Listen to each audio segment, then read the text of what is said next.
and we are live. Big up. See, yeah, big ups everyone who've already joined us. Of course, I can see the chart is already, pumping here and there, and people are already excited to come. See, yeah, guys, it is the Dal and Claude Premier League show, yeah, season one, episode 10. And guys, yeah, see, I had to do this, yeah, I had to do this. Me and Oregon Gunner had to do this, yeah. We had to go bring in the legends down here, mostly one that guys, yeah, Jess Collins, yeah, and this guy, yeah. When I came into the space, it was one of those people that I got a chat with him, and he fixed me up down here, yeah. So and that's has always been a big, big, big, massive respect for this man sitting down here. Welcome today on the show, Jess, Arsenal history and more since 1967. Jess, you welcome to the show, brother. Thank you, mate, for inviting me back. It's been a while. Been on before, and it's always a great pleasure to be here with Dal and the Yeti. The Yeti's sort of become my partner in crime. Yeah. And he's a bad boy. Really. I don't know what I did wrong, but yeah, that's what's happened. Yeah. Tony, man, thank you for inviting me on, and Dal, always. I mean, Dal and I go back, crikey, 4+ years now. Mm. And it's always a pleasure, man. Thank you for inviting me on. Thanks, Jess. Thanks, Jess. See, guys, of course, this guy came to do a watch along with me on Saturday. Guys, you know him, yeah. Guys, the wind-up merchant himself, yeah. See, this guy, technical with his football, yeah, guy, and he knows what he's saying, yeah. See, no other person than Longhairedyeti. Yeti!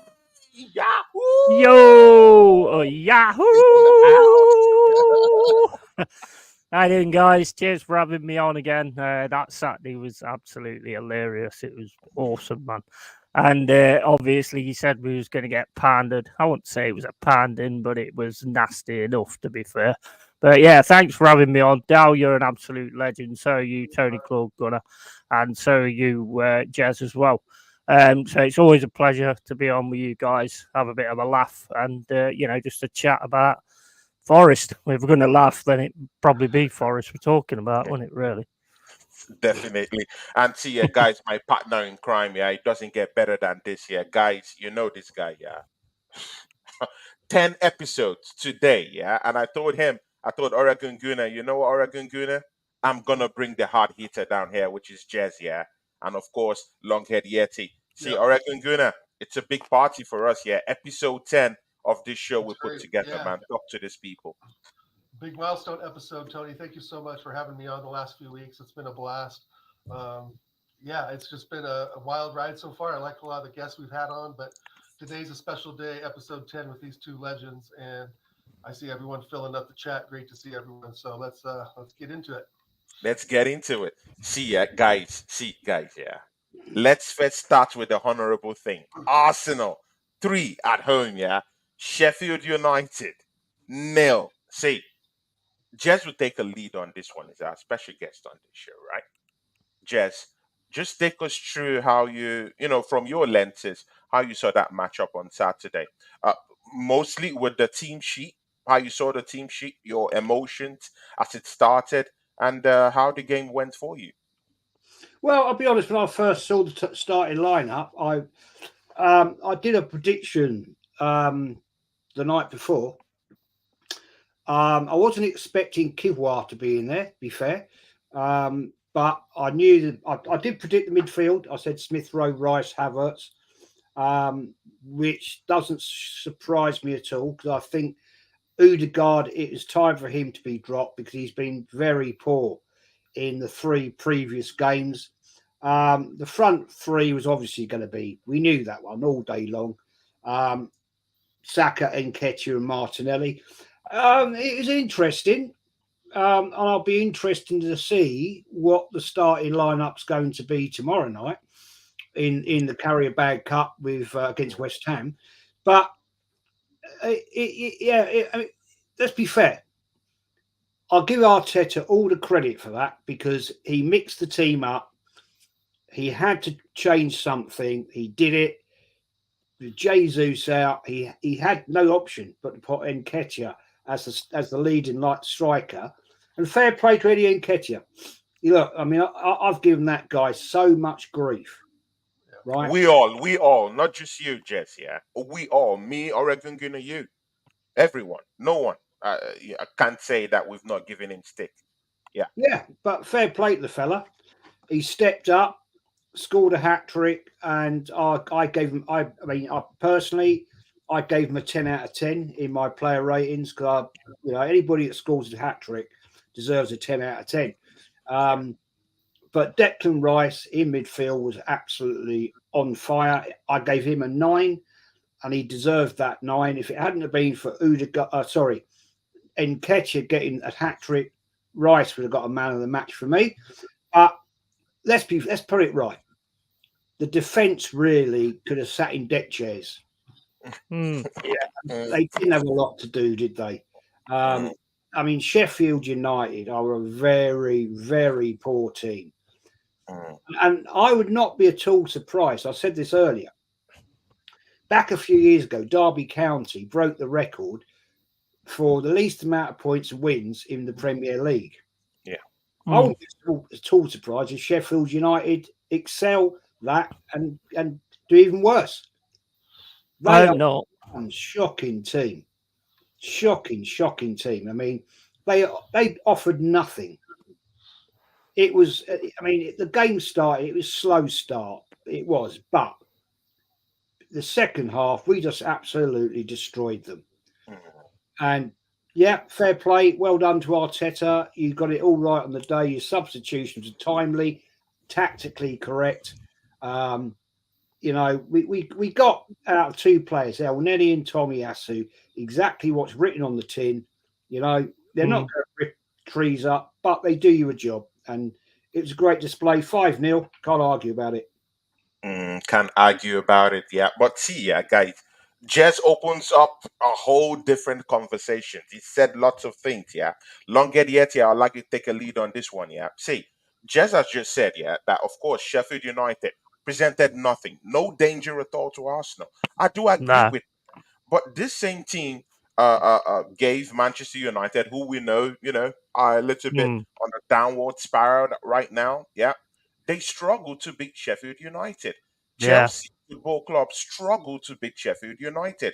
See, yeah, let's be frank. Yeah, at Tottenham Hotspurs this season. Yeah, Sheffield United. Yeah, when they lost to Tottenham Hotspurs and Tottenham Hotspurs got a last dash winner in that game. Come on, man. They brought their wives, they brought everyone to the field to come and have a lap dance down there. Yeah. So let's be frank. See, do you think that this game, was something that Arsenal just had to beat this poor team? Or do you just think that on the day that, uh like would you herald this winning anyway? That's what I'm trying to say. Considering from the well, they put up a big opposition to these other teams, and Arsenal just made it so easy.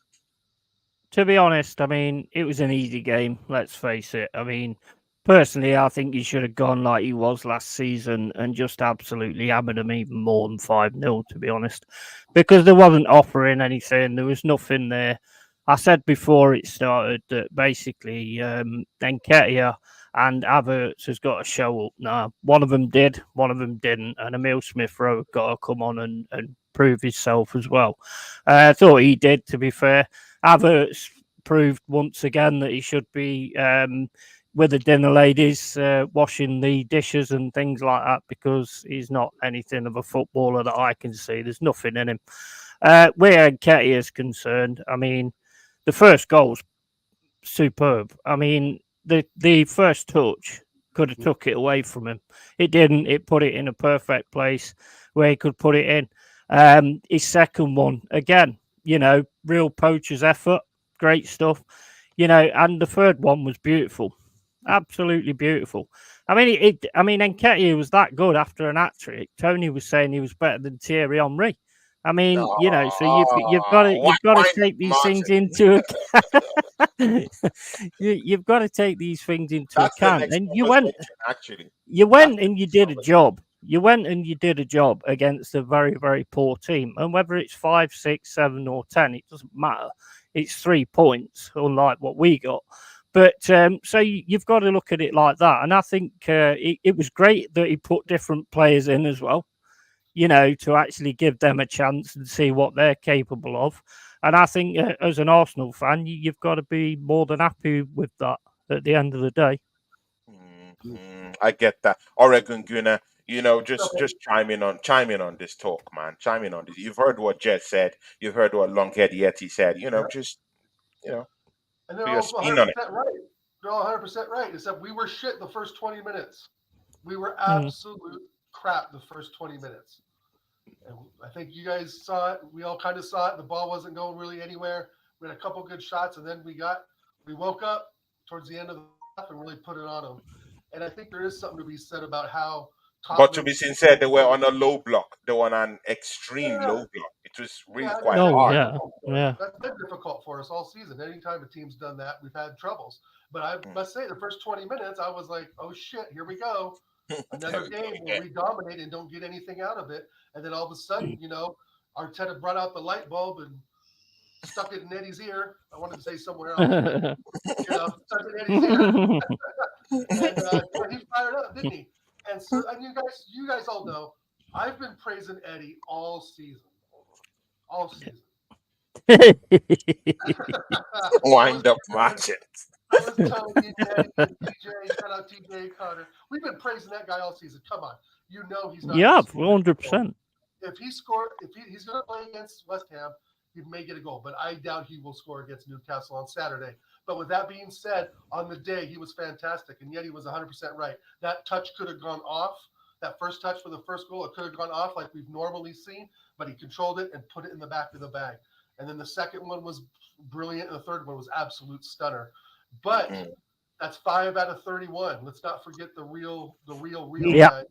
That's 5 out of 31. So we have no evidence that he's going to do that anytime soon. Again, actually, that's the next topic because we have to open it up a little bit. Hold on, Tony. If he plays against Newcastle, that's a much, much better defense.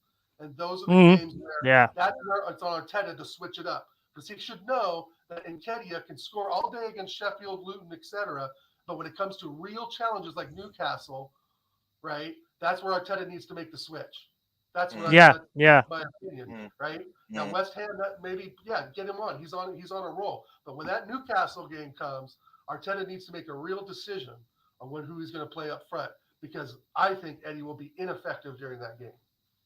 Good. See, let's open this conversation up. Yeah, let's open it up. Yeah. See, Jez, I'll come down to you. It's a very simple one. Yeah, Eddie Nketiah, this guy has taken lots of stick from me personally on this channel. I know you've put in a little bit of criticism on him too. Oregon Gunner, you too. Of course, I do know Yeti doesn't fancy him as a number 9er, but Jez, just look at this holistically. Eddie Nketiah has scored just 3 goals in 31 matches. That's a poor record. Yeah, when you are donning that number 14 shirt. For the Arsenal, and of course I shouldn't be saying those words to you. You've been here long enough to know about that number 14 shirt. Definitely. See, he scored a hat trick. Something that was last done by a striker called, I think, Aubameyang when he was back in the football club. That hasn't been done by anyone. And now I don't care if the club side he scored that against. Wasn't really like the big team, but at least he did put in that shift. At least he did score those 3 goals. See, what should we be watching out for Eddie Nketiah? Do you still think we should pipe it down low a little bit and see what he does in the upcoming games, or do you think okay, he's back, we should put him up in games and start reconsidering Gabriel Jesus as our lead striker? What do you think? Jess Collins. Well, at the moment we haven't got an option. Jesus is out probably for a couple of weeks, so maybe more. So he's the only one we've got that can lead the line. So against West Ham tomorrow night, he's got to start. and I hope he kicks on. If he doesn't kick on, I mean, okay, West Ham are a different level of opposition. Yeah. They're not brilliant, but they're not as bad as Sheffield United. So we've got to be aware of that. We're going down to West Ham's grounds, and we've got to take this seriously. I mean, it will be a very interesting game tomorrow night to see whether Arteta is going to take this cup game seriously. Because let's be fair, the way Man City are starting again after what they did to Man United yesterday, they're going to be a hard team to beat. And then there's the other topic of conversation, Tony. What are Spurs doing? They're looking nasty and they're looking naughty, which I don't like personally. Yeah. But the fact of the matter is, Nketiah has now got to prove himself. It's his ideal opportunity. Scoring a hat trick, all eyes are going to be on him. Yep. Yeah, exactly. All eyes are going to be saying, right, fella, you've got to step up now and you've got to score one goal to win the game tomorrow. A sneaky 1-0, 2-0, whatever. But if they score, you've got to score. If they score again, you've got to score. He's got the players, Saka, Martinelli, right? Declan Rice. I mean, the Declan Rice pass for the first goal was sublime. It was sublime. And the fact is that now, Nketiah, this is your opportunity, my friend, to go out there and show what you can actually do. If you don't, then you've failed again. He's got credit on his phone now, hasn't he? Big time, man. Big time. Big time credit. Big time credit right now. And the biggest test will be away at the weekend at Nottingham Forest. Not worried about that. St James Park, Newcastle. Yeah, we'd smash you lot anyway, like we did Liverpool. Oh, wait a minute. Absolutely. Oh, yeah. I mean, you took Liverpool apart, didn't you? Newcastle away at the weekend is going to be a tough ask because they are there or thereabouts. They haven't quite got it right yet, but they're going to be dangerous. And so, my question is this: will Nketiah have the balls to turn up and show what he's got? Certainly tomorrow night and on Saturday. I hope he don't show his balls, to be honest. But that's the bigger question. Or a Gunguna, of course, you've heard what Jess said. See, do you think the pressure is on for Eddie Nketiah? Yeah, because when you put up 3 goals, against Sheffield United, let's don't blow the thing over. Yeah, it's just Sheffield United. I do understand that, but again, when you are a striker, that just scored a hat trick, the only hat trick actually in the league, just this past week, your pictures, your name everywhere. It floods everywhere. Yeah. In the newspapers, in the media, every goddamn place. That I looked at yesterday and today is all carrying Eddie Nketiah, hat-trick king, and all this stuff. Do you think there's a bit more pressure for him to score in that game against West Ham and in that game against Newcastle? What if he doesn't score but puts up a performance? Is he still good enough for this football club? Or do we still say, hey, you got to go? Like, what's your metric that you're going to use to measure his upcoming performances right now? Should he put up goals or should he put up performances, assists or whatever? What can he do right now that he maintains a good standing with you personally right now? Your opinion? That's a great question, Tony. That's what I was trying to sneak in there to ask Jez the same thing about the pressure. We talk about Eddie skill wise and not making runs and not finishing and so forth. But I don't think we've talked a lot about the pressure that he gets put under, that all the players get put under. And I think that pressure is going to, come rise to the top if he plays against Newcastle. I think the West Ham game will be pretty straightforward, and I'm sure he's going to start that game. But what he has to do is just score goals, get some assists, do the things that he's getting paid to do. That's our whole big problem. I don't think we'd be complaining about him as much if he just performed.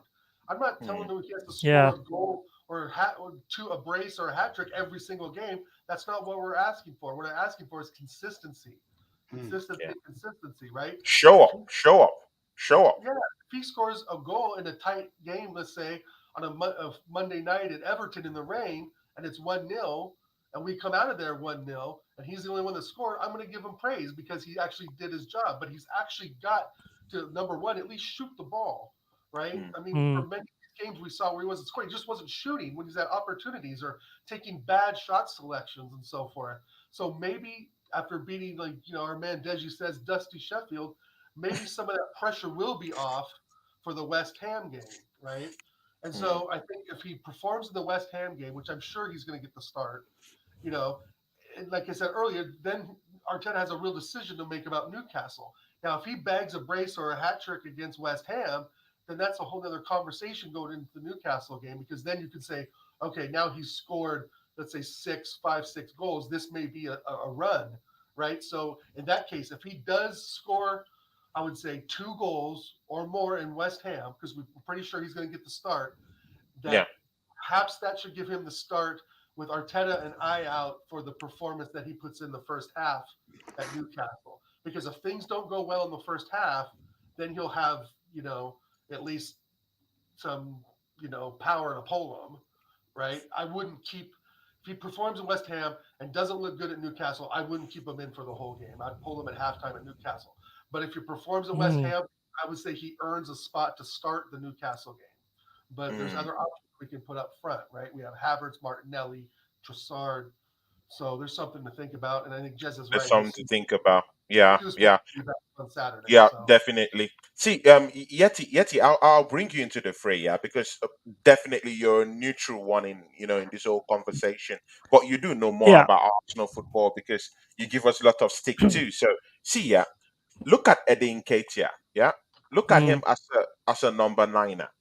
Do you think this kid has it in him?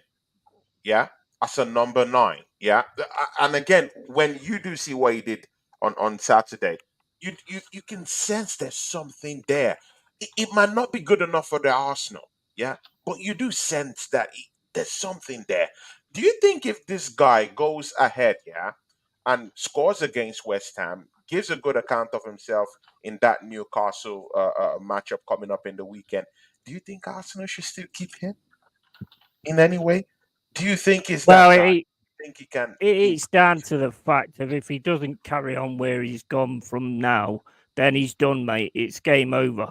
I mean, if he can get an hat trick against Sheffield United, yeah, dusty Sheffield United, but they don't defend very well or anything like that. But you've got to take your chances where they are. But where Eddie's concerned is he's got to push on now. If he carries on and he's still not scoring goals, although according to what I heard yesterday, strikers don't have to score goals anymore. Oh, You just buy them into make cups of tea apparently nowadays. But so he's got to push on, and he's got to have a good game against West Ham. yeah. He's got to have a good game against Newcastle. He's got to push on. I personally don't think he's got it. And Okay. where Dow says about the reason I say that I don't think he's got it is because you've only got to watch his positional sense. It isn't there. It was on Saturday, but it isn't there all the time. It's not there 100% of the time. And as for Dow said about pressure, the pressure comes from certain parts of the fan base. The pressure doesn't come from the team or from the manager. They're all nicey, and it don't matter if you don't score and all that kind of I stuff. mean, the So there's manager no came pressure out there. and, You and can said he see it. loves Eddie Nketiah. He came out yesterday and said, "Hey, we all love him. I love it. The old Well, he team members probably love it. walks the dog for him. Luckily, they That's all why. love it. So that should tell you the kind of pressure he has. But Uh, yeah, I mean that to me is not pressure. Pressure's like having a manager like Brian Clough or somebody like that and saying, "Look, you ain't scoring. If you don't score in the next game, you ain't playing again." That's pressure, and I don't that's think he gets that. I mean, look at them at training; they're all playing rock paper scissors, whereas you should be totally, shooting on target and finishing. totally get you. Let's leave this Eddie Nketiah. It's not gonna take all our time. Yeah. See, Jez, you take a lead on this one. Yeah. We have a certain captain. Yeah, of this football club. Yeah, this captain's name is Martin Odegaard. Yeah, this is an issue many Arsenal fans don't want to get into. But you know me, Jez, yeah, I'm going to get into it. And I say it like it is. Yeah, Jez, his performances, yeah, over the last couple of weeks have been nothing but shambolic. Mm. Yeah, Mm. horrible after horrible after horrible performances. Yeah, and I I came out to people who came to watch me on the show before that Saturday, and I said we have to start thinking about changes. You know, about changes. The changes should start to be thought about in this one. Me and Oregon Gunnar were saying it. Some people in the fan base started saying, that's too early. Why taking, why critiquing Odegaard is just having a little blip. But I'm sorry, Jess, we've seen this type of things happen time and time again. Yeah, it doesn't just happen for a reason. And again, I felt that the manager came out to back him in a way because I think he was asked about Martin Odegaard and he said he's carrying a little bit of something. Maybe trying to tell us he's a little bit injured, he's not Lack of 100%. talent. But I think that's a big cover up. I think that's a big cover up. I do think that Martin Odegaard is fit. I do think that he's had a little bit of a slip in his game, in a couple of games. But again, Jess, what do you say? A captain that was being given a new 5-year contract just before the Tottenham Hotspur game couldn't put a big shift in the big games. Good. I'll give you an example. In the North London Derby, he didn't show up. Good. Throw that away. That's a North London Derby. Throw it away. Good. We face Manchester City. He doesn't show up in another big game again. Yeah, good. We go to Learns, a place where it's a Champions League. It doesn't get higher than that. Yeah, good. He goes to Learns. When we do need our captain to give us that magic that we so need, he didn't show up. He showed up against PSV, but for crying out loud, we know the levels of the Dutch Eredivisie right now. Yeah, just look at Ajax. That tells you the whole story. Good. And then we needed him in. See, I don't want to go into all these things because it will look like maybe I'm offering him up for much criticism. Jez, do you say that we should give Emil Smith Rowe more chances? And what do you think about our captain who's not showing up in the big games? Well, it's proved a point.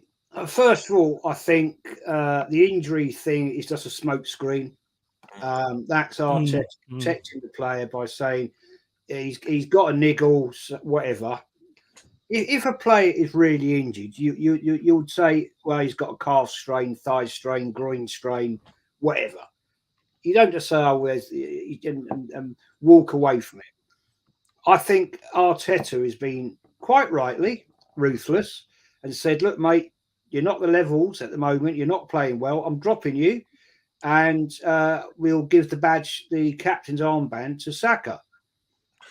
Okay, I'm not sure that's the right decision myself to give the captain's badge to Saka. That's my opinion.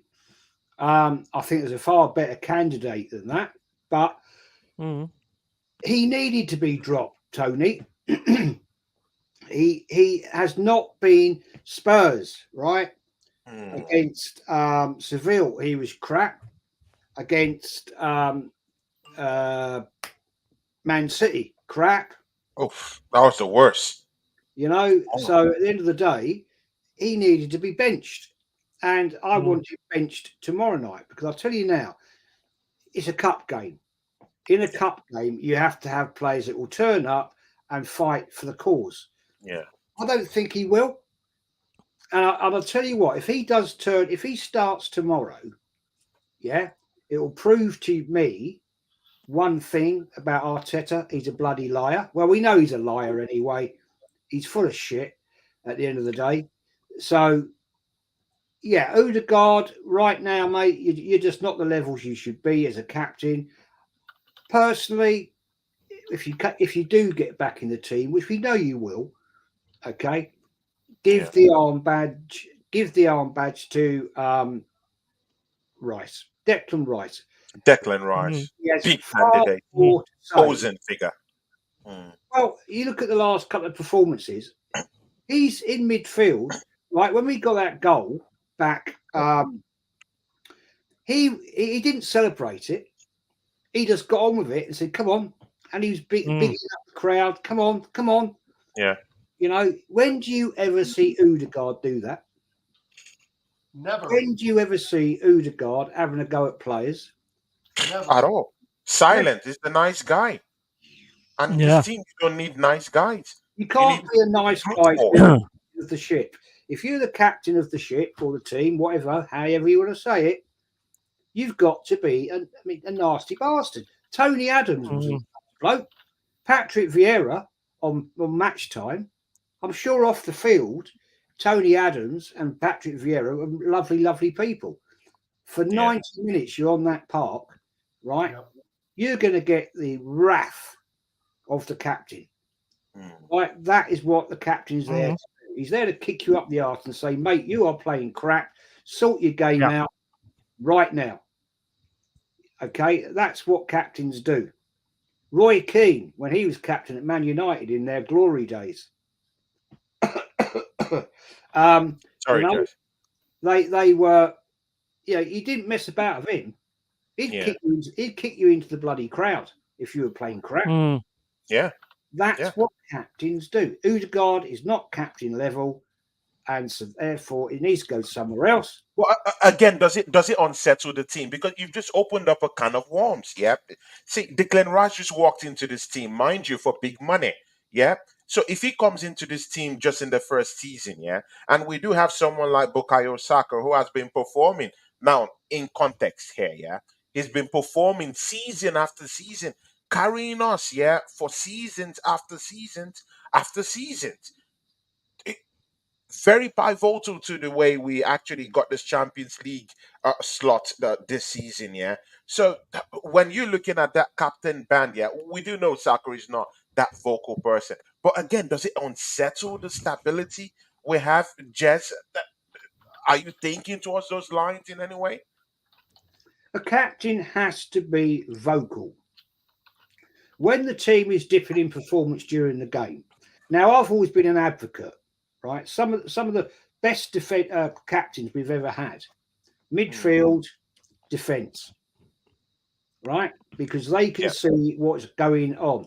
If you are a right wing striker, you're only looking at goal. You're not looking around all the park, and because your job is to receive that ball and go and cause drama against the defence and score, right? Yeah. Now, the fact is, goalkeepers in the past for Arsenal have been great captains because they can see everything that's going on. Yeah. They see everything that's happening on that pitch, right? Patrick Vieira was a great advocate of that because he was a commanding midfielder and he could see what was happening, the way he played. He was a little bit of a stroller in the way he played his game. But when you had Tony Adams was looking everywhere. Everywhere, yeah. Yeah, so those are the key things. I don't like strikers personally, or right wing, right wingers, call it that, being a captain, because they're not seeing the whole function of the game. But it is what it is. Captains have to berate players. They have to be bullies. That's how players are. Stuart Pearce, right? Great footballer. When he was captain, man, he kicked, well, not literally, but you know what I'm saying. He kicked the crap out. Sometimes he did. He'd be in people's faces. Yeah. And that is what captains do. Roy Keane, man, what he used to do. Yeah. Yeah, not literally, but he'd almost have players around the bloody throat. True. Yeah.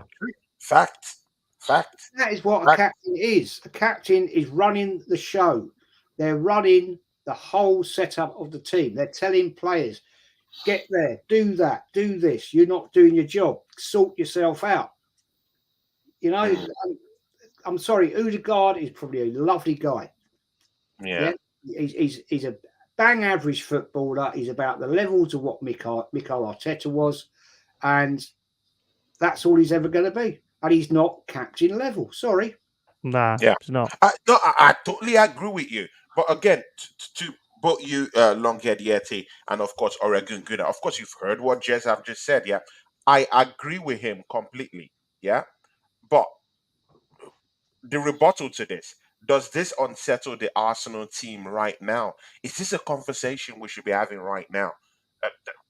Right now, Yeah, well, cool. we should be Of having course that of course it conversation right does. now. Of course it does. I mean, a captain's supposed to lead by example. That's how captains have always been. Same as like Jez says, Vieira, Tony Adams. If you're not leading by example and you're going missing in games, then the rest of your players that you're telling to do something ain't going to be listening to you, are they? And basically, he never talks to any of them anyway. It's Rice that does it. I mean, the guy's got a good pass on him at times. He's got a good shot on him at times, but going missing in big games does Yeah, not put you in the category of what Arsenal needs a captain. It's got to be Declan. It's Declan Rice for me, 100%. We can all see it. Even like neutral fans can see it that it's got to be Declan Rice because Right. this guy just ain't it. Like Jez said, he's a pretty boy. He's probably a lovely guy. Who gives a toss if he's a lovely guy? At the end of the day, you want him on the pitch doing the job that he's being paid for. I mean, yeah, well, I don't know. I mean, does a captain have to do that nowadays? Because strikers don't have to score goals. So maybe captains can just be fullbacks as well. I don't know. But, I mean, he's got to up his game. And this sit down is probably one of the best things Arteta's done because it's got to make him think about it and think that he's got to up his game. And if you don't, same with Venketia, if you don't up your game, get out. yeah. Get out. Yeah. Oregon Gunnar, do you share the same sentiment with our brother Longhairedyeti and Jez, of course? And mind you, put into context, yeah, what I'm saying about unsettling the squad right now. That Mhm. we're not playing good football right now, yeah, Right. but we're grinding out the points.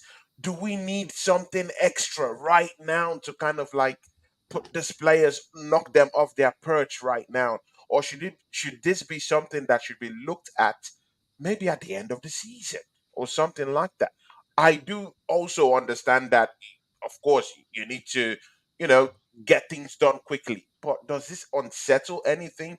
Does Bukayo Saka look at it like, okay, why are they looking at Declan Rice? I've been carrying this team for the past 2, 3 seasons. The proof is in the pudding. I've been scoring goals. I've been carrying this team.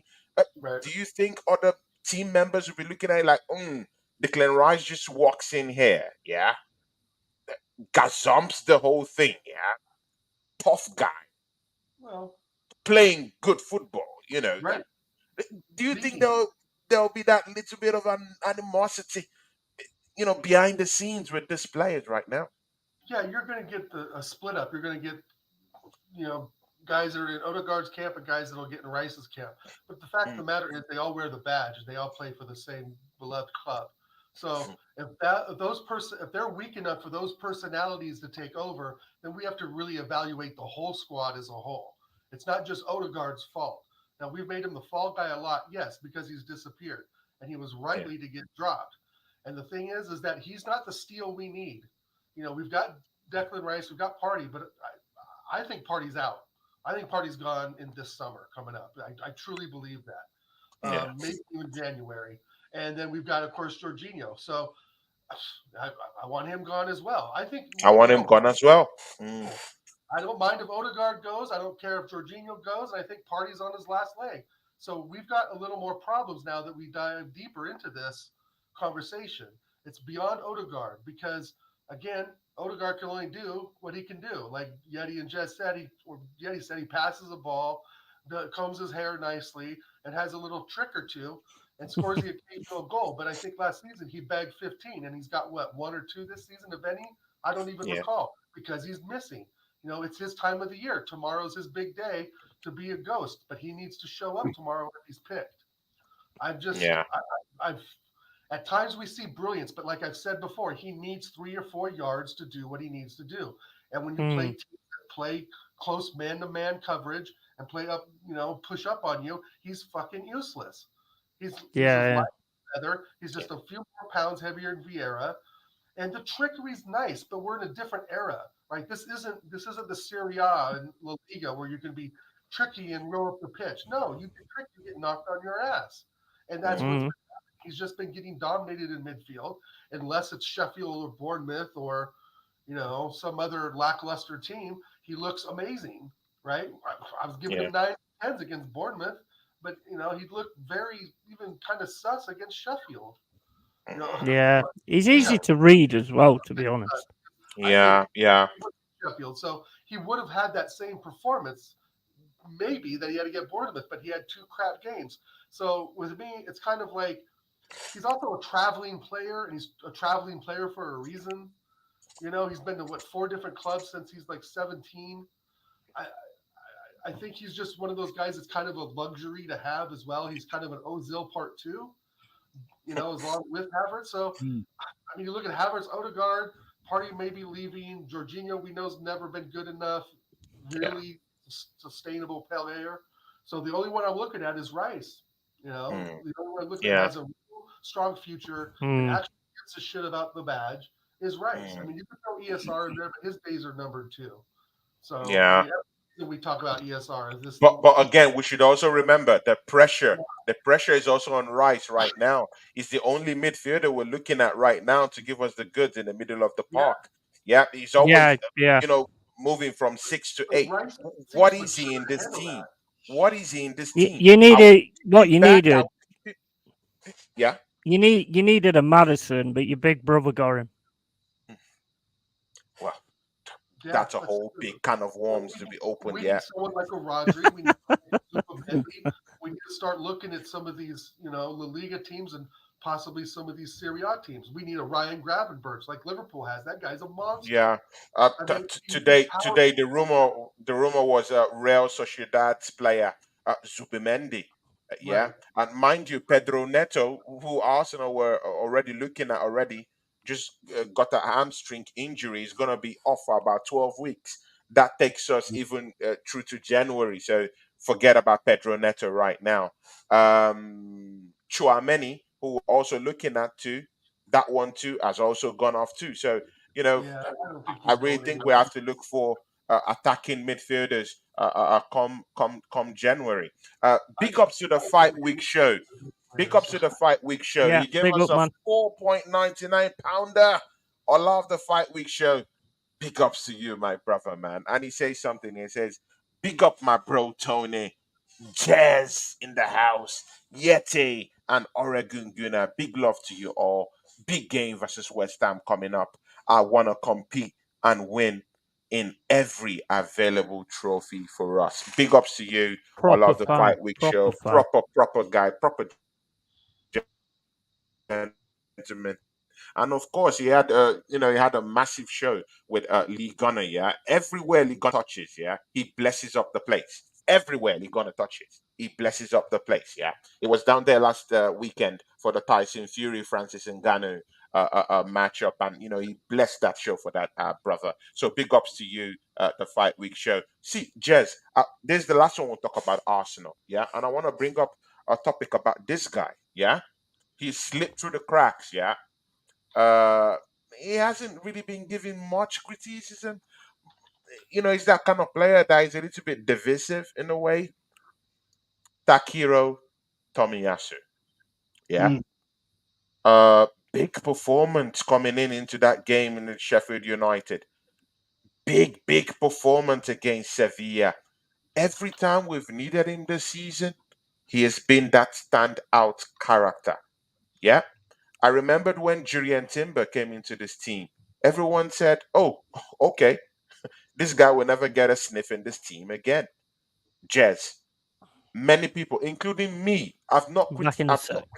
I've not criticized him that much, but I've said, hey, we don't really need him right now. So it's just those kind of players that it's just in between. See, Jez, is Tomiyasu like, is he fanciful to you right now? Do you think he has a role to play in this football club? And mind you, yesterday in an interview, after in a post-match interview, he dedicated the goal he scored on Saturday to his mom who died. Rest in peace to Tomiyasu's mom who died. I think last week also. So big performance for someone who just lost his mom to have such a big performance on the day, and he dedicated that goal to to her and to her death, or to her demise or whatever. So Jess, what do you think about this guy? Yeah, do you think he's one of those guys you would like to turn the blind eye, yeah, and just say, okay, I'll have him in this team? What do you think? Well, look, when we bought him, he was a regular starter. Yeah, we had him at right back at the time, and he did a job. He's not going to rip up trees. He's Mm, not that sort of player, but he does a job. He gets away in the game. He doesn't make himself out to be flashy. He just yeah, does what he needs to do. And the one thing that I like about him is when he plays. I mean, let's remember when he played at right back before we had Ben White. yeah, His overlapping play in midfield, supporting Saka, was great. When he's come on for Zinchenko in a few games, yeah, yeah, he doesn't go inverted because obviously that's not his role, and that brings up a big question of Arteta's tactics with Zinchenko. So if Tomiyasu doesn't go inverted but plays his role as a left back, yeah, tracks down that left wing, supporting the player is in there. There was a lot of link up play between him, right, and yeah, Rice. A lot of link up play. That is obviously something that Arteta had talked about between the two of them. Great, it's something different. It adds a different identity to the game. But the fact remains, I haven't got a problem with Tomiyasu, and God bless to his mum that he lost last week. And it's a poacher's goal, which is great. We all love all that, you know. mm, Um, that I want to see more of because that's the sort of thing that our top strikers should be doing in Jesus and Nketiah. They should yeah, be doing more of that. That's their role. You know, it's mm. not all about scoring worldies from 20 yards out. If you're in that box at a corner, then you get a poacher. Now, yeah, I think he's okay. I've always thought he's a decent player. Jess, He's should he not stay at there. the football club? Should he stay at the football club? Right now, yes, because who else we got? Jurian Mm, Timber's out, right? Who I mm, really liked. He's out. We probably won't see much of him before the end of the season. We pushed Tierney out the door, who I thought was absolute class. yeah, So that didn't work.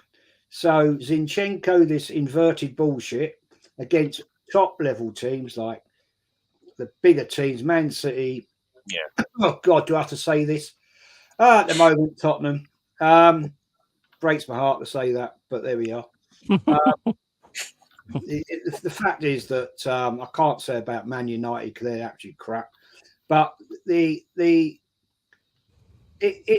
cost us last season with that sort of stupid nonsense. Yeah, I mean Zinchenko is a good midfielder. I don't like him playing left back.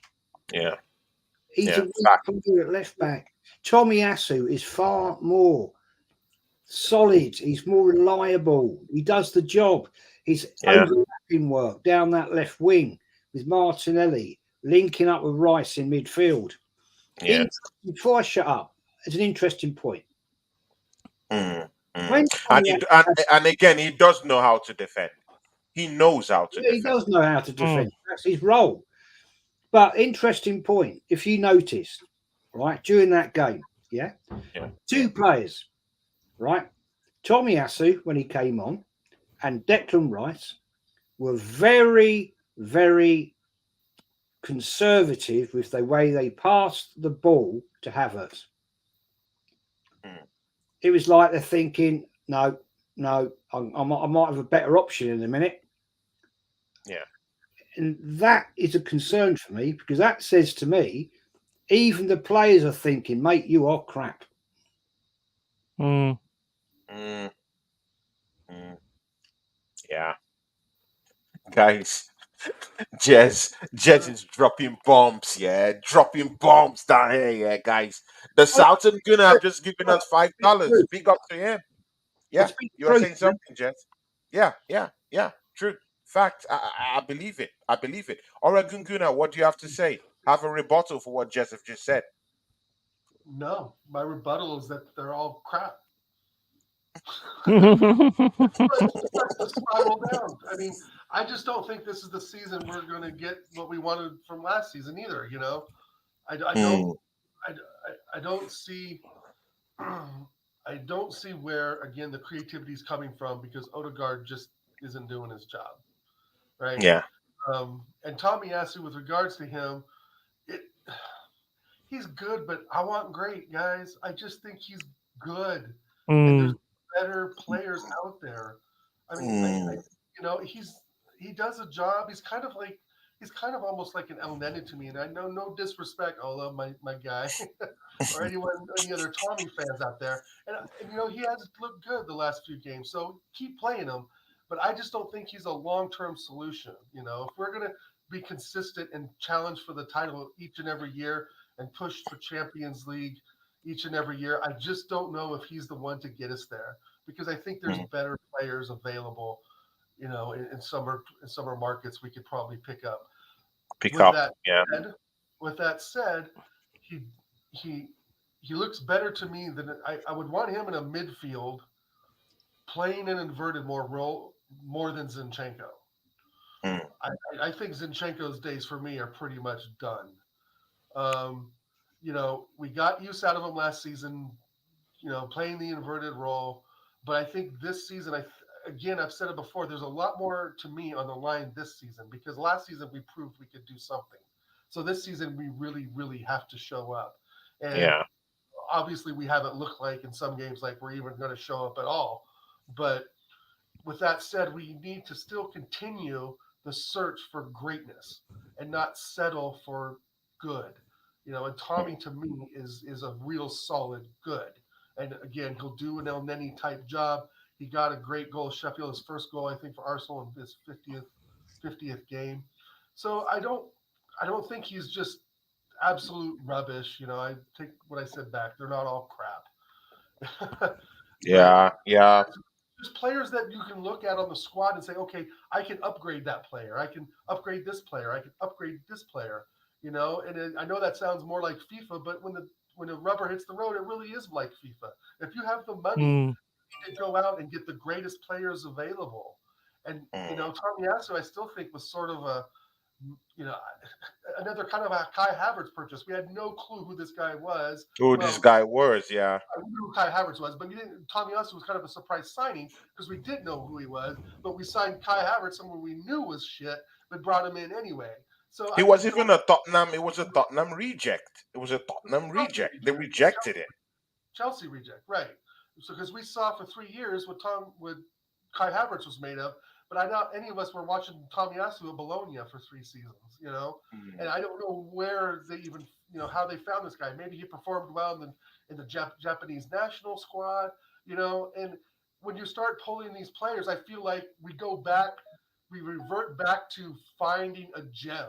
Like we're always looking to find that next Thierry Henry or that next Bergkamp, and that just hasn't happened, right? We've seen Shamak go, we've seen like Nasri go, even Fabregas left over the last 15 years or so, and I Yeah. just don't think Tommy is one of those players we can rely on to get us Champions League glory. I just think there's better options out there, but Or for now, options out what there. we have, he's playing well, and I'm not going to get on his back because he is playing well and he gives his heart for the club. With all those things, with all of that considered, he's still just not good enough in my eyes to In get us your to the. eyes. Of course, I do totally understand you, man. When you're playing Champions League and playing in all these games, yeah. But again, there will still be Oh, chances for him to play. Yeah. Come on, we're playing in four competitions. Carabao Cup is there. absolutely The FA Cup is there. Definitely the final. Premiership. Right. In those deep runouts that when we have to, play Learns again. We can bring him back because he has a very, very good defensive display. Just look at what he did against Sevilla. Yeah, we do need all these players. From time to time to come in. They will, have chances. See, let's go off from Arsenal, yeah, and Yeti will take this one off for us because see, guys, tomorrow, yeah, if you like battle football, see, you don't want to miss this one. Deji Sports goes head to head with the Fight Week channel Ola on this channel tomorrow. Yeah, it's a crossover one. Yeah, the Prem Talk Show, which is a show owned by me and Ola, and the Minority Report to be a big clash tomorrow. Come join us down here tomorrow. I'll set up the time because I would not like it to clash with anyone, but I'm looking at 9 p.m. See, Yeti, yeah, you've seen Deji Spores in the chat, yeah, waffling, Yeah. yeah, in the chat, being shameless, shaking his bum, yeah, all over the chart. He's everywhere, yeah. See, Longhairedyeti, I want you to look at this. You're the neutral one, amongst us fans, Arsenal fans down here. Just, of course, the elder one amongst us. See, um, Yeti, look into Tottenham Hotspurs. Yeah, I want just look at it holistically. Yeah, because you're not an Arsenal fan. Yeah, look at it Yeah. holistically. Do you think these guys are serious title contenders? See, I laid a marker for them, and to be very serious, they've passed those markers for me. Mm, Did mm. they beat a big team this season? No matter what, yes, they did beat Liverpool. That's not an Yeah. easy game. They Yeah. they went past Liverpool. Could they get points with all these little teams that are out there? Can they grind out points? The answer is yes. They did grind out points, serious points this season. I don't care what team they played, but they did grind out points this season. Has there been an improvement from the coach in the holistic way they play? The answer is yes. And just got them playing champagne football. Let's don't lie down here. They're Am playing I good going to get, football. in my opinion? Yes, and I'm crafting this Okay. question so you know where I'm going to. And just playing good football. Bisoma is looking good. Papesar is looking good. Mhm. Richarlison has 4 goal contributions already this season. It was so shit last season. Son is looking good. He's the highest goal scorer this season. Last season it was total garbage. Last season, yeah. They have Vicario who just came in, took the reins from Lloris. He's looking good. Their defensive display perfect. They've just only considered 9 goals this season. What scares me, yeah, more is we have a sports team that is scoring goals. But what scares me more is a sports team that is defending properly. Longhairedyeti, take a lead on this one, man. Tottenham Well, I Hotspur. mean, with all that, mate, you sounded more like a Spurs fan than an Arsenal fan, to be fair. But they're quality at the minute. You can't knock that. They are absolute quality at the minute. And like I've said, what they're doing at the moment, and they've got Brennan Johnson playing in a better way than we had him. Fair play to him, because the second goal was quality. I know you think it was a tap in. It was a beautiful crafted goal. Madison is just different class to Odegaard, and I mean, he's possibly one of the best creative midfielders in the league at the minute. To be fair, he's definitely up there. And the thing is with Tottenham, it's exactly the same as what it was with you last season, in my opinion. They've got to have a strong window. And they've got to get in the depth that they need. It's exactly the same as it was with you guys last season. And if they do that, then I think you really need to start taking notice of them because they are starting to work it out and get things sorted. They could get Ivan Tony. They could move on to do that. So you've really got to not maybe respect them because it's a derby. It's your local rival, same as I would never respect Derby County either. But you've got to give the respect where it's due of what they're doing, and I think the reason they're doing what they're doing is because Ange Postecoglou's actually come in and he's playing the kind of football they want to play. They're not, sitting back and doing Conte football and all that kind of thing. They're actually going for teams, and I tell you what, some of their moves are absolutely brilliant. Pretty much similar to what you was last season, to be fair. Yeah. So you've got to sit up and take notice of them. I'm hoping because when there was absolute crap and trash, they kept beating us. So I'm hoping now they're actually good, we might beat them. I'm hoping it kind of reverses, but it probably won't. But it'd be nice.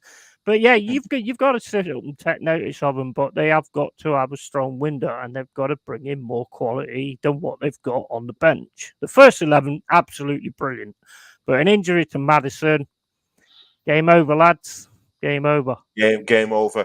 Good, I understand that. See, before we go to Jez, because Jez will get that last word on this one, yeah. See, Oregon Gunnet, you've heard what Longhairedyeti have just said, yeah.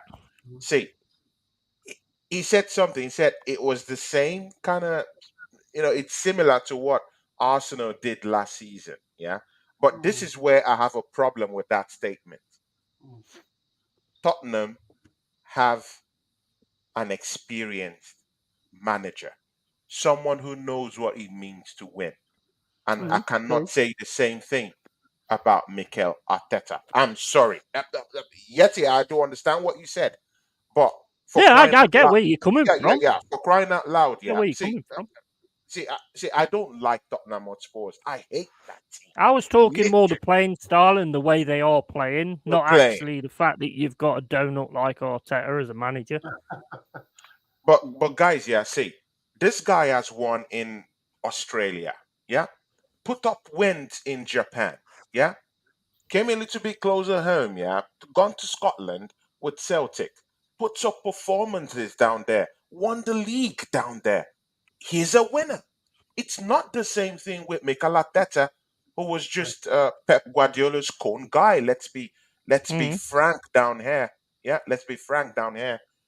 Ange is a winner. See, do you really think Oregon But, Gunner but you that guys chose Arteta, nobody else. I do get that. But again, I, Oregon Gunner, look into this one, yeah.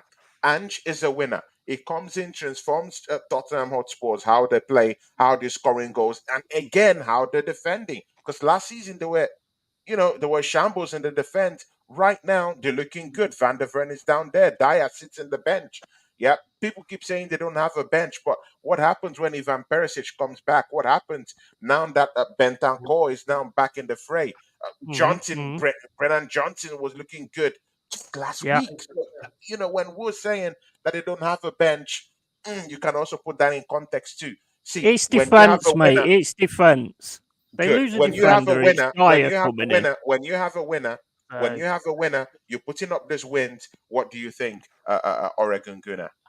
I just think their schedule's been complete crap. They've gotten lucky. They've played Mm, Luton, Sheffield, and Burnley, right? And got something out of those games, fair enough. But Burnley scored 2 goals on them. They barely scraped by Sheffield. And I think their schedule favors them at the first few weeks that we're in, just similarly as it did us last season, because our schedule did affect us, right? yeah, The you only was playing crap to get yeah. top. right, exactly. So I think what we are going to see, and I guess the football's good. To be honest, I don't have time to watch garbage on my television in the morning. Sorry, Spurs fans. I'm just not going to waste my time and watch that, even if it looks good or not. I've seen champagne football. I know what it looks like. Mm. I don't need a bunch of cocks on a basketball to tell me what champagne football is who haven't won a championship Oregon in Gunner. half a century, right? So Vents the his thing is that frustration. they haven't played anyone of real significance yet. They haven't played Mm, Newcastle. They haven't played Villa. They haven't played Brighton. And fair enough, we haven't Mhm. either, right? Fair enough. I yeah. mean, we got Newcastle Saturday. But the fact of the matter is, they're not putting 4-0 up on people. They're not putting 5-0 up on people, right? I know it's Facts. Sheffield, Bournemouth, whatever. The fact that, and I'm not going to repeat myself on what I said, you want to play who's in front of you. Their downfall is going to come around December Mm, when the games are hot and heavy, and they've got to make sure that every single one of those starting 11 stay fit. Because, like you mm, said, Tony, if Perisic comes Mhm. in on the left, there goes Ange football. If they got to start making subs in the back because Romero or Van der Veen or whatever the hell his name is isn't fit, there goes Champagne Ange football. So let's not get too far ahead of ourselves, Spurs fans. Okay, mm. You were twerking because you got a draw at the Emirates. For how many years did it take for that to happen? And you were also twerking how you beat Liverpool. Listen, Joel Matip put the ball in the back of the net. He won the game for you. Other than that, it would have been a draw. All right, good, Listen to the bullshit about us twerking for Sheffield when you guys could barely beat them.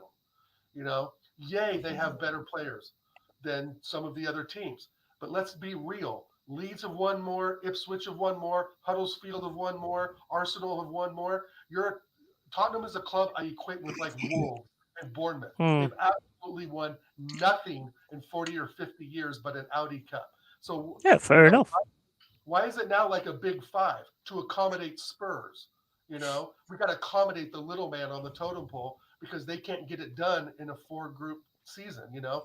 How many times has Tottenham been in the Champions League? 6, 7?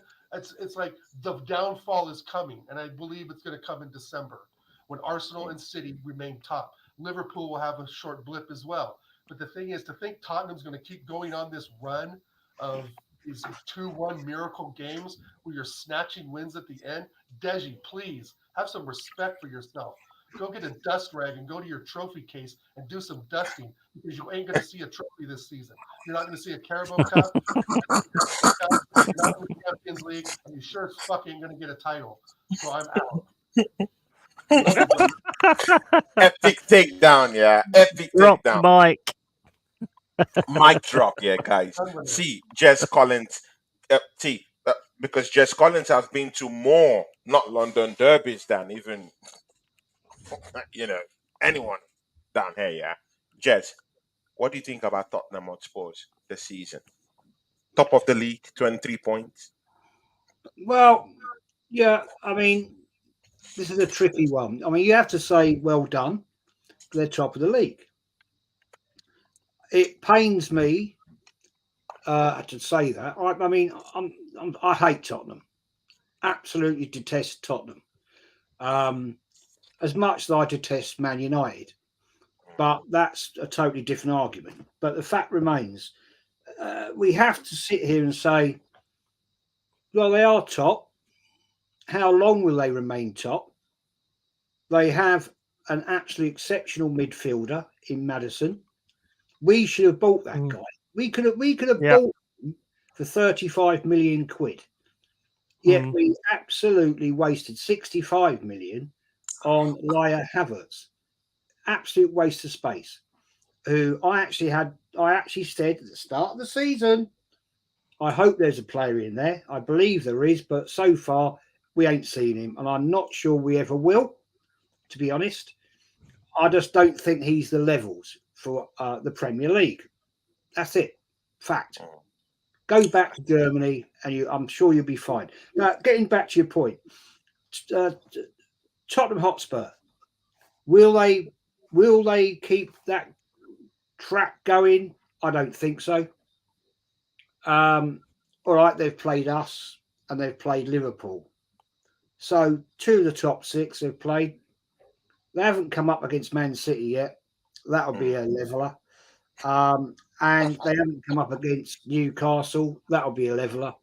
And I think, I think it's great that I can sit here. Facts. I can sit here right now and say the name Newcastle United being a trouble team, because that team with their fan base deserve way, way, way more. You don't hear any of their fans trolling, bullshitting. They've won nothing since the 50s. Yeah. They go week in, they go week out. Getting back to the Spurs scenario, Spurs win nothing, right? But their fans right now are all bigging it up. Oh, we're top of the league. We're ahead of Arsenal. Well, let's wait and see next May where you are. And that's what I'm going to say on the matter. Yeah, just even there was a big argument on the terrace. I know you're not a big fan of the terrace. I've heard you say in some of your shows, but I was watching the terrace, and lots of Tottenham Hotspur fans are saying they're gonna win the league. They actually do believe that they're gonna win the league. These guys are serious, Deji Spores is one of those. I saw some other two guys. These guys are really talking tough. They believe it that they're gonna win the league. Too They soon. believe it. They believe it. See, yeah, guys. Yeah, we'll come into the end of the show. Yeah, because I can't keep this gentleman down here for far too long. But yeah, we're just gonna go into Liverpool. Yeah, Liverpool. Yeti, what happened? What Yeti? What happened to your team? Jets Come on, victory. man. Come on, Well, man. first thing I'm going to say is I really enjoyed bigging Tottenham up then because I knew one of you would pick up the ball. I knew it would wind one of you up, and down, mate, you went for it like a treat. Big up to you, man. I was going for it. Right. So on with Liverpool, we kind of came out. We played the low block. We didn't have Chris Woods was injured, so we didn't have a striker. Although I can't use that as an excuse because apparently strikers aren't there to score goals anymore. They do all other different things, so I can't use that as an excuse. We tried to do exactly the same as what we did last season. And the thing is, when you're trying to do low block, you've only got to make one or two mistakes, and that's it. Teams like Liverpool at Anfield are going to rip you apart. And that's exactly what happened. Murillo decided to run through, which I have no problem with because I like to see a player try and do something instead of just be happy passing it side to side and all that. And then they got the ball, and then it was inevitable. There's still players on the pitch, so, you could still stop it. We didn't. Turner was absolutely woeful, to be fair. I mean, you don't parry a ball right into the centre of your goal area. I mean, that is just asking for trouble. George just puts it away.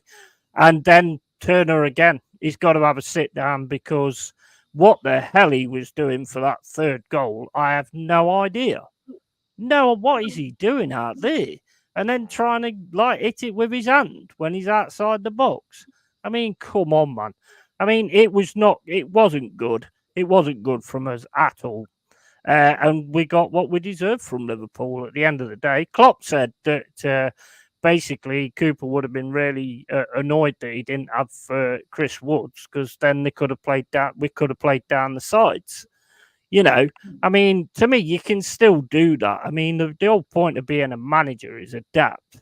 So basically, just put somebody else, like Alanga never got anything. Never, we was poor, man. I can't even, and I'm getting worried now because we have dropped down to the point where, I mean, it's all right. Everybody keeps saying you ain't getting relegated this season. You ain't getting relegated.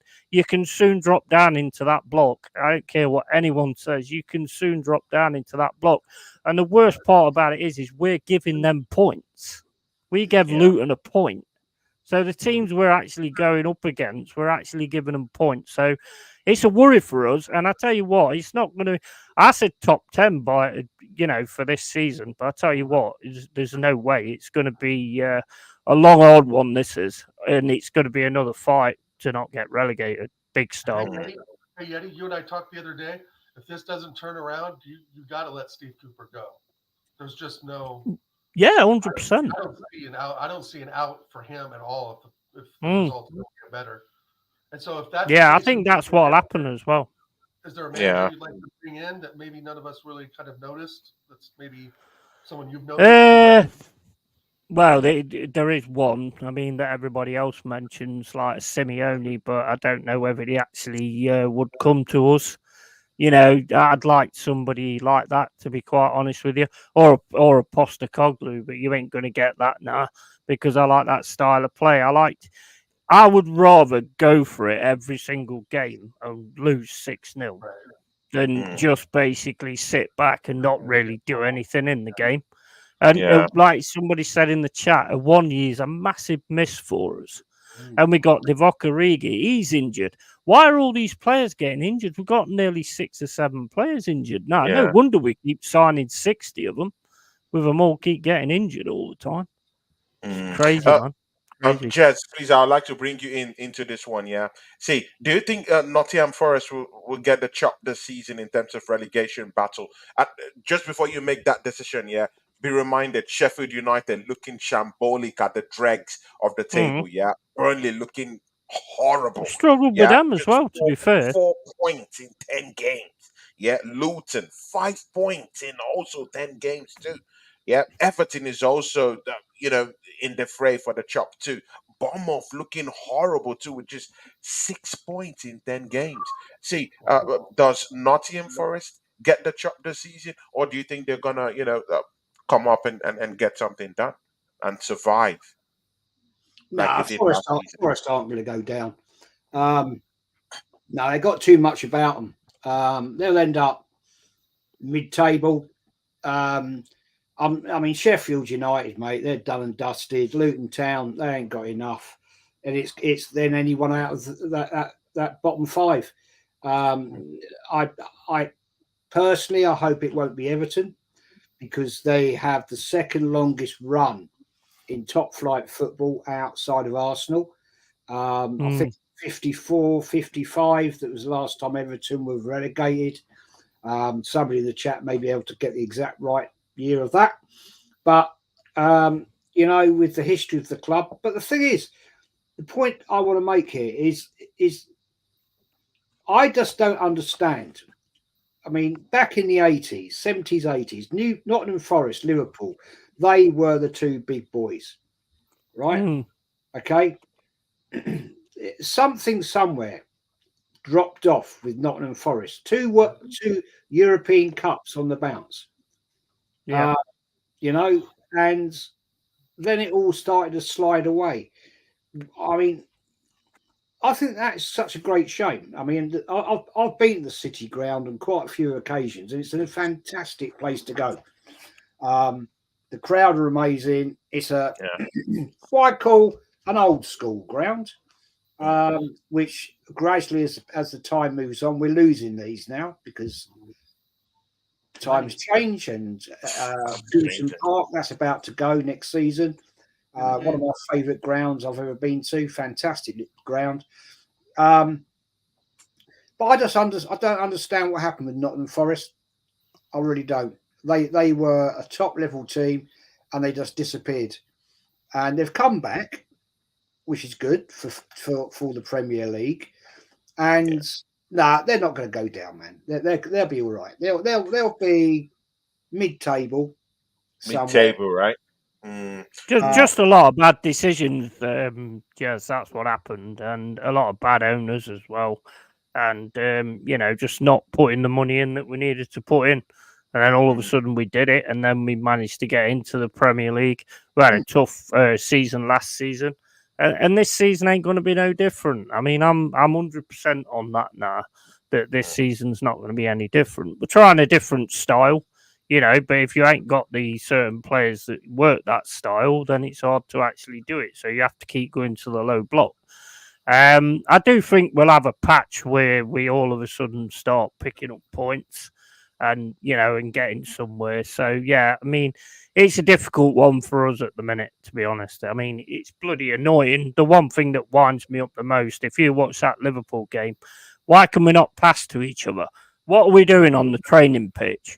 Surely that is the prime requisite of a footballer, to be able to pass to his own player instead of give the ball away all the time. So yeah, it's frustrating. I will admit that it's absolutely frustrating. Totally get you. But you will pick up, right, when Arsenal come to the City Ground. That's when you'll start. Yeah. Jess, We're crap at the City Ground. Jess, we do need to beat this. We do need to beat this lot in their home, yeah. We're having you lot of the City. Guys, just before we go, we're just crap before at the we, City Ground. yeah, Jess. It's history. You go look at the results of Arsenal, right? Yeah. Over the last 40 years at the City Ground, yeah. When we have played Forest, right? We're crap. I've seen more Arsenal losses at the City Ground than I've seen wins. Wow, interesting. That's interesting. See ya, guys. This is the last one, yeah, and it's gonna be very quick. The Ballon d'Or. See ya. Bukayo Saka nominated into the Ballon d'Or. Martin Odegaard, can you believe it? Nominated into the Ballon d'Or. See who wins the Ballon d'Or competition for us. I will start with you, Longhairedyeti. Well, I mean, judging by the past, I mean, and the way it's judged and all that kind of thing, I mean, I would normally say like Saka. But I mean, to me, I don't think there's any Ballon d'Or winners there, to be fair. Messi's Odegaard there. Come on, definitely ain't man. no. Messi's there. No, Haaland is there. I was talking Arsenal. I thought you was asking me about Arsenal. I No, mean, not just Messi should Arsenal. 100% be winning it, 100%. But the fact of the matter is, he's like talking about Arsenal. Odegaard, when he got the call about being in the Ballon d'Or, weren't there anyway, so he missed the call altogether, like he does on the pitch. But I mean, when it comes to Ballon d'Or, it's got to be Messi for me, 100%. Mm. Oregon Guna, what do you think? That Ballon d'Or, Messi, Haaland. Haaland scored nearly up to 50 something goals for Man City. No one has ever done that in the league, yeah. And he won a treble last season. Do you think he takes the cake? Or do you think Messi, who single handedly at the age of 35, yeah, carried that Argentina team to the finals, won it for them? What more can this guy do? What more? Do you Yeah, think he takes the Ballon d'Or for you? I don't know. I think it's between those two, though. All respect. Um, Gosh, that's a really good question. I would, I would, I would give it to Holland because that's three tournaments. I mean, essentially three titles, right? Prem. Wow. I don't know. I mean, he broke the Premier League goal scoring record. He won the treble. I just think that there's more substance to that for me than there is for a World Cup. Now, some people say, "Well, Ow. you're absolutely crazy, right?" Like I'm nuts for even saying that, but that's just my opinion. I would vote for Holland. I mean, Well, Messi. what about Nketiah after his hat trick against Sheffield United? Oh, Because I yeah, mean, don't do Hold this. on, Don't do you're this. all bigging him up. You're all Even bigging him I up. even So what about even him? Jess for looked years up. now. Even Jess looked up to the I want skies when he talked about Him it. and Odegaard. Come Him on and now. Odegaard and Havertz Come on now. are my three nominees. I mean, these are the sin bin. Tony, send them to the sin bin. Jesus. Come on now. No, Jess gets the Holland, last man. word as our special Holland's my guy, Tony. honorable guest on the Holland's my show. guy. See, Jez, Well, yeah. What do you think about the Yeah. Ballon d'Or competition going? I think it should be going down this night or tomorrow. Any of either this night or tomorrow. But who wins that Ballon d'Or for you? You have vast experience in these things, yeah, Jez. You do know that in a World Cup year, when they are looking at a World Cup year or it's in context in a World Cup year, Mm, you do know the winners of the World Cup definitely have a shout. At least Mm. one of the marquee players in the World Cup does have a shout in the Ballon d'Or. Then maybe without the World Cup year, then it should be something else. What do you think? Do you think this is a very tight one for those guys down there? And who do you give the Ballon d'Or to this year? well, we all know it's going to be messy because it's been leaked by Fabrizio for ages, Mm. 5 weeks ago. So, wow. what's the point? I mean, I think the Ballon d'Or's a load of bollocks anyway, personally. At the end of the day, but if you ask me, an Arsenal player that should have been in the mix for that, yeah, I'd say William Saliba. 'Cause I think he was one of the best players we had last season. Lee asked me and Kenny the same question earlier, and I said give it to Erling Haaland. But yeah, I mean you don't win it because the amount of goals you score; it's the overall performances. But the fact remains, Mm. we all know it's going to be Messi because it's his last international World Cup. This is the only time he's ever won the World Cup. He Mhm. led his team to apparently winning the World Cup. So you know he's going to get it. And God knows how many times he's won it before. I'm sorry, mate. I think the Ballon d'Or is a waste of bloody time, personally. Yep. Mhm. It certainly Mm. is. So Messi takes it for you, right? Sorry? Messi takes it for you. Messi, He'll he get it. wins it. You know that. We'll You just know he'll get it. It's apparently been leaked by Fabrizio for That weeks. Fabrizio. Mm, He's going to mm. get it. Yeah, they should change the name of it to the Bollocks Dior. To Yeah, be honest, it's that done like right. Jess just said. The ball went See ya, viral. guys. Guys, we've come to the end. We've come to the end of the show. Yeah, guys. Join us tomorrow down here on the channel, 9 p.m., where Deji Spores and the Fight Week show will be going head to head. I'll be down here with them, trying to moderate stuff. Longhairedyeti, talk to these people about your channel, man, and where they could find you. Yeah, big up to everybody in the chat. I haven't really took much notice of it. I've seen a few comments and things like that, but when everybody's talking together, it's hard to actually start bigging people up. So yeah, it's Longhairedyeti's Cave, all gaming and just all forest, and just speaking it real, really, and just giving it facts. And if you don't like it, whatever. It's if you want to sub, then great. If you don't, then don't. There's no ups, ifs, and buts on there. I'll talk about whatever I need to talk about, and that's just how my channel goes. So yeah, big up to Tony, big up to Dal, big up to Jez. Always a pleasure to be on with you guys. Always nice to wind you up a little bit and just watch you flow. So yeah, big up to everybody, and Forest to win the league. Oh, Oh my absolutely, God. absolutely. He had to get that in. He had to get that in. Oregon Gunner, man. Shout out where people could find you, my brother, man. Another exceptional show. You can just see how episode 10 is, yeah. The legend Jess is down here with us. Yeti down here with us. It doesn't get better than this, right? For sure, absolutely. Doesn't get better than this at all, Tony. Great show today, guys. Thanks, Jez and Yeti, for joining us. A lot of fun as usual. Like I said it before, we're all getting pretty used to this YouTube thing, and I think we're all really getting and doing great content and asking great questions. So yeah, thanks a lot, Jez and Yeti, for jumping on for sure.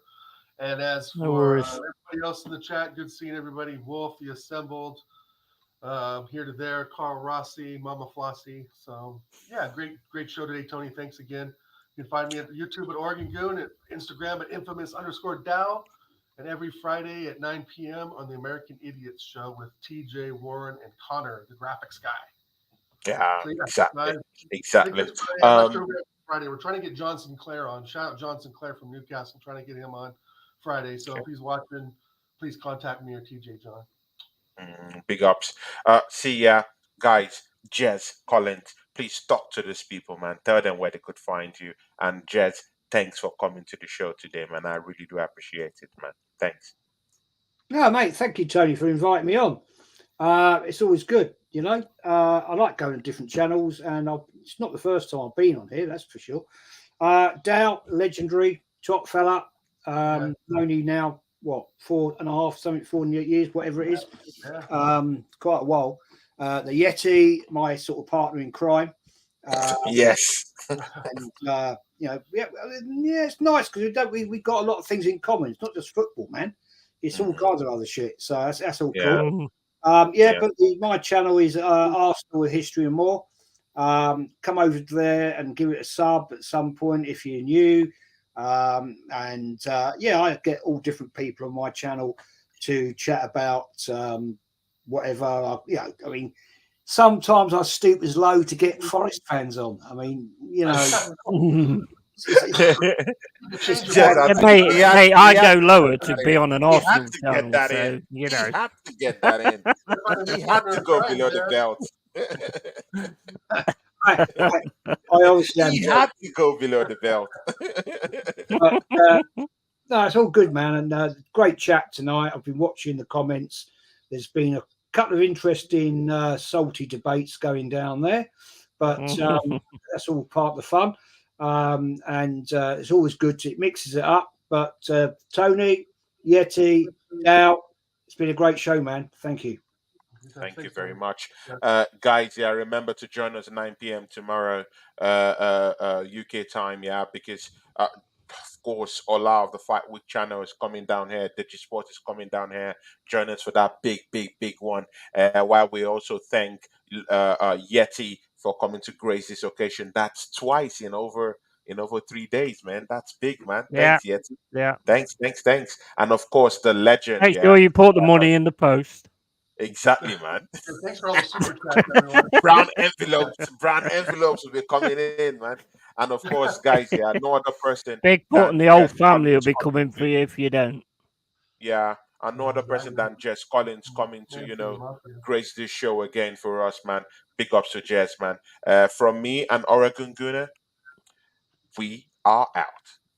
Yahoo!